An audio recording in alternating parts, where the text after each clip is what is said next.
Com a palavra o deputado Paulo Ganimi. Sou eu, sim. Deputado Paulo. Foi. Falou como líder. Obrigado. Nada. Imagina. Emanuel Pinheiro. Boa tarde, presidente. Posso começar? Ok. Obrigado, presidente. Boa tarde. Gostaria de primeiro parabenizar não só o senhor deputado Silvio Costa Filho, mas também o presidente aqui dessa comissão, Marcelo Ramos, que tem feito um trabalho muito bom na condução dos trabalhos. Eu acho que a gente consegue, com isso, ter uma condução o máximo possível pacífica, né, quando é possível, mas eu acho que é uma condução que consegue ouvir todos os lados. Parabenizar também o relator, deputado Samuel Moreira, que fez um texto, acho que muito feliz de conseguir chegar num acordo com a maioria dos partidos e conseguir um texto que garante, com isso, a aprovação aqui nessa comissão, espero eu, e em seguida no plenário da Câmara. É claro que quando a gente vê o texto, não dá para a gente não tecer algumas críticas, porque a gente acredita que poderia ser melhor do que está.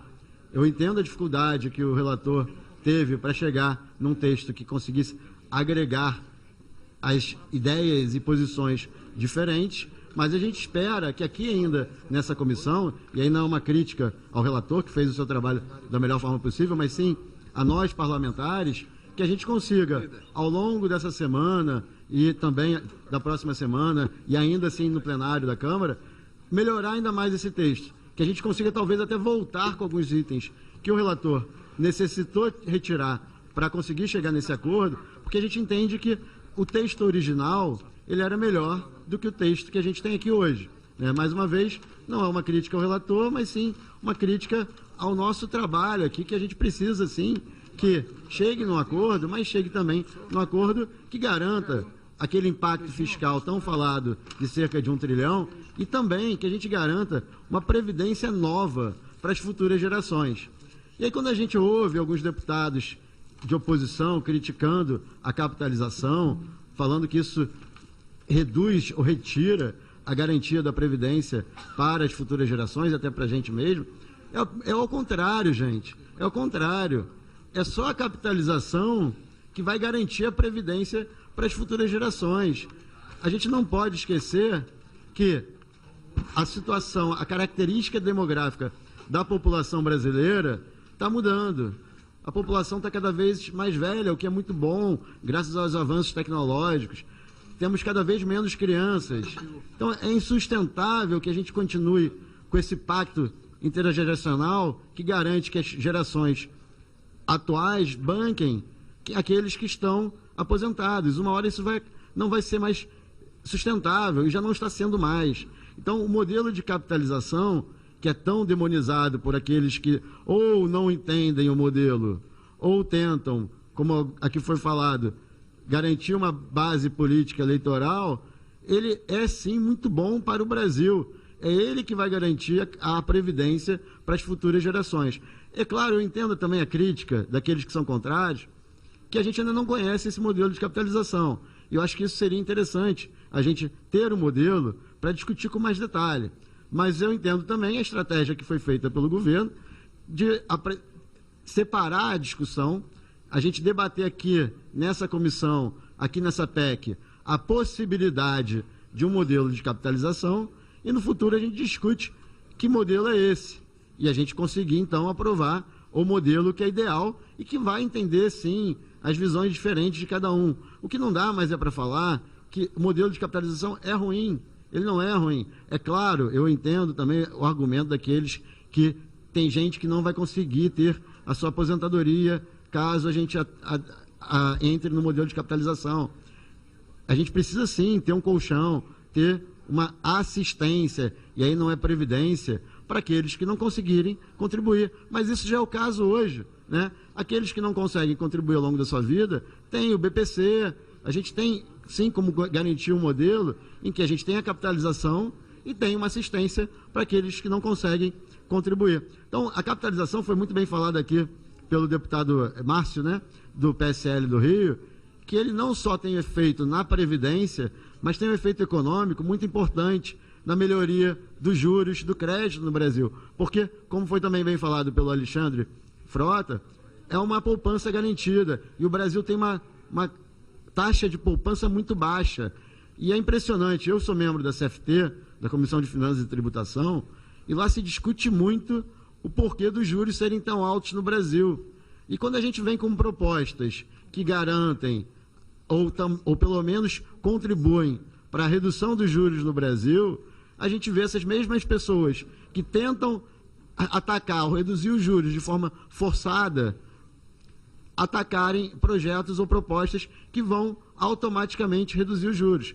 E aí, Samuel, eu acho que a gente tem que entrar aqui no debate da CSLL, né? Eu acho que a gente tem que entender que não é o banco, não é a instituição financeira que vai pagar por isso. O próprio Vinícius Poit falou muito bem mais cedo, o mercado financeiro do Brasil é muito concentrado, a gente tem poucos bancos, então é claro, é óbvio que eles vão repassar isso para os consumidores, para os clientes, e principalmente aqueles mais pobres, que são quem pagam mais juros mais altos e tarifas mais altas no Brasil. Então, acho que esse é um ponto que tem que ser revisto. E, em especial, aí eu acho que não foi intencional, talvez tenha sido um pequeno erro, a questão da B3, que não é uma instituição financeira, ela presta um serviço e está incluindo aqui, e para eles, então, o aumento é muito significativo. Sai de, acho que de 9% para 20% junto com as instituições financeiras. Então, acho que tem que separar as duas coisas. Primeiro, a questão da B3, mas também voltar, até porque a gente é contra aumento de carga tributária. A gente está falando aqui, eu acho que isso também é um ponto,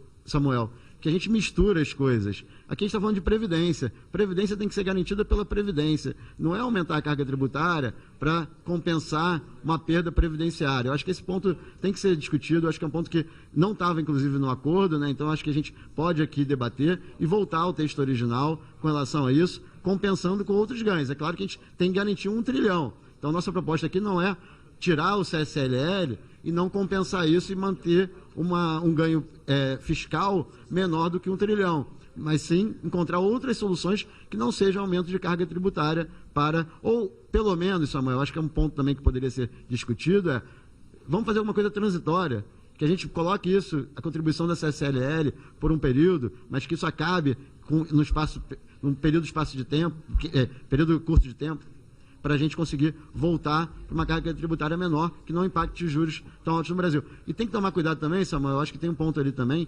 os bancos, principalmente os maiores, eles têm créditos tributários altíssimos. Então, talvez o impacto na Previdência, o impacto fiscal que vocês esperam com essa mudança, não seja sentido no período que a gente precisa desse ajuste fiscal, porque eles vão usar esses créditos e isso não vai ser entrada de caixa, né? Então, acho que é importante esse debate, né? O FAT é um ponto discutível, eu nem acho que nem é um ponto para mim tão duro assim, porque você escolheu onde vai estar. A gente prefere que isso esteja no BNDES, seja usado para microcrédito, para alavancar o investimento, ou a gente prefere que isso seja trazido para a Previdência, para garantir a Previdência? Não é um debate para mim tão... não vou dizer que não é relevante. Ele é relevante, sim. Eu acho que é uma relevância bastante importante, porque a gente está tirando de investimento para trazer para custeio, porém, eu acho que é um ponto que o debate é válido. Eu não sou tão contrário a isso. Agora, eu acho que tem outros pontos também que são muito relevantes nessa mudança, Samuel, que é a questão do tempo de transição. Eu acho que a gente tem que rever essa questão do tempo de transição. Eu acho que a gente acabou penalizando muito, tem um impacto fiscal muito elevado para garantir, talvez, aí o apoio de algumas classes, que eu acho que a gente não está aqui para defender classes específicas. A gente está aqui para defender a população. E, principalmente, eu acho que quem fala muito aqui dos mais pobres, né, falando que os mais pobres vão pagar mais, a gente tem que pensar o seguinte, os mais pobres de verdade, os mais pobres mesmos, que são aqueles cerca de 40 milhões de brasileiros que estão ou desempregados, ou no subemprego, ou no emprego informal, não porque querem, mas sim por necessidade, eles não têm previdência, eles não têm salário. Então, a gente tem que pensar que essa previdência, ela é para beneficiar quem é, de fato, mais pobre no Brasil. São aqueles que estão sofrendo com a crise econômica. Então, a gente precisa, sim, aprovar essa reforma pensando neles, né? E eu acho que a questão também da Constituição, que é um ponto muito abordado aqui, a gente tem que lembrar o seguinte, primeiro, eu acho a nossa Constituição muito ruim, né? Ela tenta garantir direitos, é uma Constituição ideológica, uma Constituição que tenta garantir direitos que a gente não consegue. Está lá na Constituição, saúde universal, segurança, educação, cadê isso? Cadê isso no Brasil? A gente nunca teve isso. A gente nunca teve isso no Brasil e a gente tenta se basear na Constituição. Porém, está lá na Constituição também que a Previdência ela tem que ser autossustentável. Então, se a gente quer garantir o respeito à Constituição, a gente tem que garantir dos dois lados, não só dos direitos fundamentais, mas também da sustentabilidade própria da Previdência. Então, acho que isso é muito importante também. Né? E a gente tem outros pontos que a gente poderia aqui passar boa parte do tempo discutindo outros pontos que eu acho que são interessantes. A gente vai apresentar aqui algumas emendas, alguns destaques, né, que a gente acha que poderiam ser voltados no texto original, mas que não são talvez alguns deles tão críticos assim, e que eu entendo a questão de conseguir chegar num acordo. Eu acho que, em momento algum, deputado Samuel, a gente está aqui para criticar o seu trabalho, que eu acho que foi um trabalho muito bom para conduzir essa mudança e para a gente conseguir garantir essa aprovação, mas a minha fala vai muito mais, não para você, Samuel, mas principalmente para os demais deputados, para que eles entendam que alguns dos pontos que você precisou tirar para chegar nesse documento, eles precisam voltar, e que a gente consiga voltar com esse texto antes do final dessa comissão, que a gente tenha os votos para que isso volte também, esse texto nessa comissão, e que isso continue também quando a gente for para o plenário, né? E aí a gente pode falar do trabalhador rural, do BPC, do abono. O abono também é outro ponto que a gente entende que pode ser criticado ou não, mas eu acho que você não tirou a questão do abono, mudou só o valor. Eu acho que é uma discussão saudável, eu acho que é positiva, mas eu acho que vale a pena a discussão. A idade mínima, aí quando a gente fala aí de professores, eu acho que a gente tem que pensar nos estados e municípios. Agora, e falando de estados e municípios, esse ponto é um ponto que eu acho que é fundamental, mas eu acredito muito no que você falou no dia lá da coletiva, junto com o presidente Rodrigo Maia, que é uma decisão para a gente trazer o apoio, sim, dos governadores, dos prefeitos, e eu tenho confiança que com esse apoio a gente vai conseguir garantir que até o final dessa comissão especial e lá no plenário também, os estados e municípios voltem. Né? Eu sou do estado do Rio de Janeiro, que é um dos estados que mais sofre com a situação fiscal no Brasil, e eu acho que a gente não pode jogar essa responsabilidade somente para os governadores e somente para os deputados estaduais, porque a gente sabe muito bem,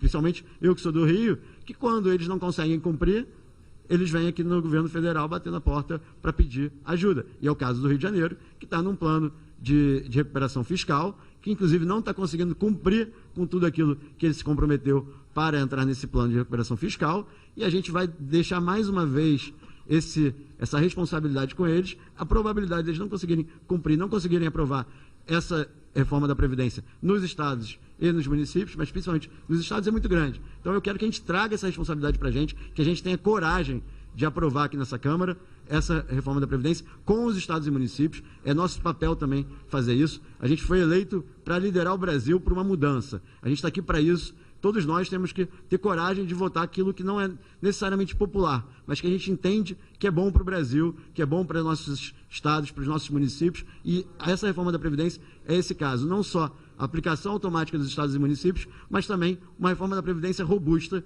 que vai garantir a volta da economia, dos investimentos no Brasil, uma recuperação do potencial econômico do Brasil, que é importantíssimo. A gente tem um mercado consumidor altíssimo no Brasil, não é possível que a gente passe por uma situação como essa. E essa reforma da Previdência é fundamental. E para isso a gente precisa que seja uma reforma da Previdência de 1 trilhão, uma reforma da Previdência que tenha, sim, em algum momento a capitalização e que os estados e municípios estejam nela. Então eu peço que nossos colegas deputados tenham essa coragem, tenham também a responsabilidade de garantir a aprovação dessa reforma aqui nessa comissão, lá no plenário, e depois também nossos colegas senadores. Obrigado, presidente, e parabéns pelo trabalho a todos vocês, e vamos continuar aí conduzindo isso com vigor, mas também tentando fazer com que esse texto seja ainda mais robusto do que está, que eu sei que é difícil, e respeito o seu trabalho, eu acho que você vai conseguir conduzir isso ainda melhor daqui para frente. Obrigado.